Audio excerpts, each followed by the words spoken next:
अध्याय 25. कवींद्र म्हणाला, रुस्तम खान इत्यादींना पराभूत करून आपली धवल कीर्ती पसरून अल्ली शहाचा मुलख ताबडतोब ताब्यात आणण्यासाठी सेनापतीबरोबर मोठी सेना पाठवून शिवाजी स्वतः पुन्हा पन्हाळगडाची देखरेख करण्यास गेला. त्या महाविख्यात सेनापती नेताजीनेही शिवराजाच्या आज्ञेवरून आदिलशहाचा जो मुलूक हा म्हणता ताब्यात आणला. कवठे, बोरगाव, मालगाव, कुंडल, घोगाव, सत्तेकीर, आड, मिरज, गोकाक, दोदवाड, मुरबाड, धारवाडची मोठी गडी, क्षुद्रवंद्यपूर, शामग्राम, माईल, पारगाव, सांगली, कानद, कुरुंदवाड, कागल, हेवाळ, हनुहल्ली, हुनवाड, रायबाग, हुक्केरी, काडगाव, हळदी, घुनिका, किनी, अरण, तेलसंग, केरूर, अंबूप, कमळापूर, अथणी, तिकोटे ही आणि इतर दुसरीही मोठी नगरे आणि पुरे जिंकून ती त्या जय निपुण नेताजीने आपल्या ताब्यात आणली. याप्रमाणे देश उद्ध्वस्त झाला. पुष्कळ सैन्य गळाले. पन्हाळादी गड शत्रूंच्या ताब्यात गेली. त्वरित बोलावले असताही मोगलांनी उशीर केला. यामुळे दिवसेंदिवस खिन्न होऊन संकट सागरात बुडत असता अल्ली आदिलशहाने कर्नूलचा अधिपती सिद्दी जोहर यास बोलावून शिवाजी राजास पकडण्यास त्वरित पाठवले. तेव्हा तो बलाढ्य सरदार आपल्या जातीचे अनेक हजार घोडेस्वार, पर्वतासारखे प्रचंड अगणित हत्ती व अतिबलाढ्य कर्नाटकी पदाती यांच्यासह शिवाजी राजाच्या ताब्यातील पन्हाळगडास आला. पूर्वी पराभूत झालेले रुस्तम व फाजल हे दोघेही आदिलशहाच्या आज्ञेवरून पुन्हा आपले सैन्य घेऊन समानगुणी व समानशील सादाताशी मिळून तोरेने पुढे जाणाऱ्या त्या जोहरास जाऊन मिळाले. बाजराज घोरपडे, कर्नाटकी पीडनायक, वल्ली खानाचा पुत्र अजिंक्य माई खान, सिद्दी मसूद आणि दुसरेही सरदार आदिलशहाच्या आज्ञेने पन्हाळा घेण्यासाठी सिद्दी जोहरपाशी आले. नंतर तो जोहर तसेच फाजल व रुस्तम या रणधीर सरदारांनी आपापल्या घोडेस्वारांसह व बडे खानादी पायदळाच्या सेनापतीसह पूर्वेकडून पन्हाळगडास वेढा दिला. सादात, मसूद, क्षत्रिय बाजराज आणि भाई खानादी दुसरेही सरदार यांनी आपापल्या सैन्यासह तसेच प्रतापी पीडनायकाने प्रकाशमान ढाल, लाठी, कर्नाटकी लाठीवाले आणि हल्ला करण्यास उत्सुक असे दुसरे बंदुके पदाती यासह पश्चिमेकडून पन्हाळगडास वेढा दिला.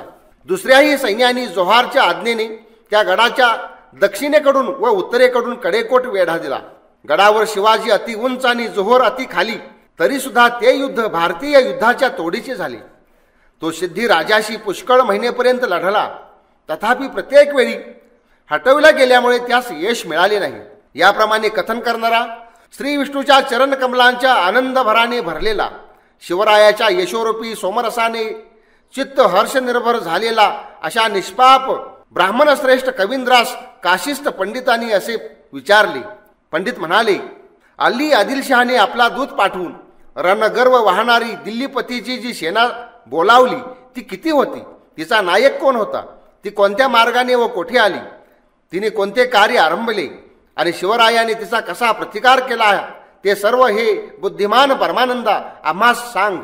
कवींद्र म्हणाला, शिवाजीचा उत्कर्ष व आपला अपकर्ष झालेला पाहून उत्कृष्ट सहाय्यकर्ता मिळावा म्हणून आदिलशहाने दिल्लीकडील सैन्य मागितले असता शरणागताचे रक्षण करण्यामध्ये तत्पर व शेकडो लढाया ज्याने मारल्या आहेत अशा दिल्लीपतीने आपला मामा बलाढ्य शाहिस्ते खान याच्या सेनापतित्वाखाली दौलताबादच्या म्हणजेच देवगिरीच्या पायथ्याशी असलेल्या आपल्या महासामर्थ्यवान व अफाट सैन्यास त्वरित जाण्यास आज्ञा केली. नंतर धन्याच्या आज्ञेत वागणारे अनेक सेनानायक चांगले सज्ज होऊन शाहिस्ते खानाच्या नेतृत्वाखाली निघाले.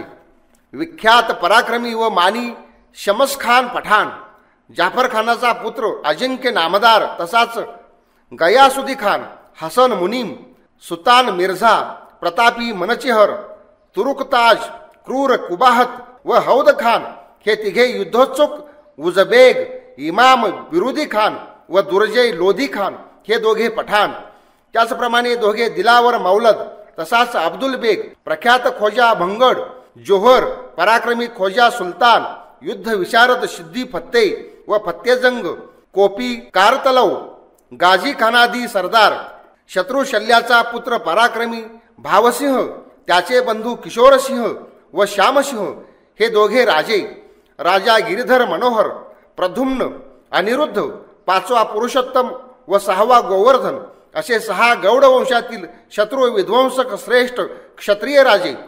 गौड विठ्ठलदासाचा सूर्याप्रमाणे तेजस्वी नातू, अर्जुनाचा पुत्र विजयी राजा राजसिंह, वीर विरमदेव, सदाचारी रामसिंह, तसाच रायसिंह हे तिघे शिशोदे वंशातील राजे. चंद्रवत वंशातील राजा श्रीमान अमरसिंह, चंद्रपूरच्या राजाचा सेनापती अरिंदम, द्वारकाजी, जिवाजी, परसोजी, बाळाजी, शरीफ राजाचा पुत्र युद्धोत्सुक त्र्यंबकजी हे सर्व महाबलाढ्य प्रतापी भोसले. सुरजी गायकवाड, महाबाहू येसाजी, प्रख्यात राजा दिनकर काकडे, त्र्यंबक अनंत व दत्त हे तिघे खंडारगड. दत्त व रुस्तुम हे जाधव. सूर्याजीचा पुत्र शत्रुविरग्न संभाजी पवार, युद्धामध्ये वाघिणीप्रमाणे निर्भय अशी जी उदयरामाची बायको व जगजीवनाची आई रायबागीन म्हणून प्रख्यात आहे ती. मोठ्या प्रतापामुळे अप्रतिहत गती स्त्री व तिचे कृष्णराज प्रचंड इत्यादी भाऊ सर्जेराव घाटगे, कमळाजी गाढे, यशवंतराव व कमळाजी कोकाटे हे सर्व बलाढ्य सरदार दिल्लीपतीच्या आज्ञेने आपापल्या सैन्यासह सेनापती शाहिस्तेखाना मागोमाग गेले. त्या सैन्याने सभोवताली सुद्धा मार्गातील नद्या अशा करून टाकल्या की त्या आपला पती जो समुद्र त्यास पावसाळा सुरू होईपर्यंत भेटेनात.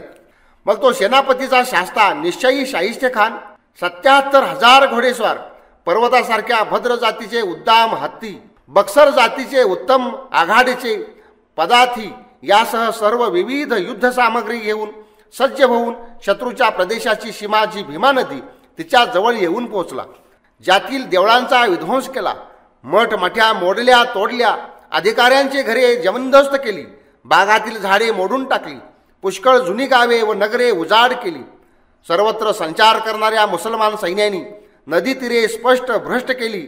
असा तो भूप्रदेश खग्रास ग्रहण लागलेल्या चंद्राप्रमाणे भेसूर दिसू लागला. नंतर खवळलेल्या समुद्रासारख्या त्या सेनेने त्वरित येऊन चाकण प्रांत भयचकित केला.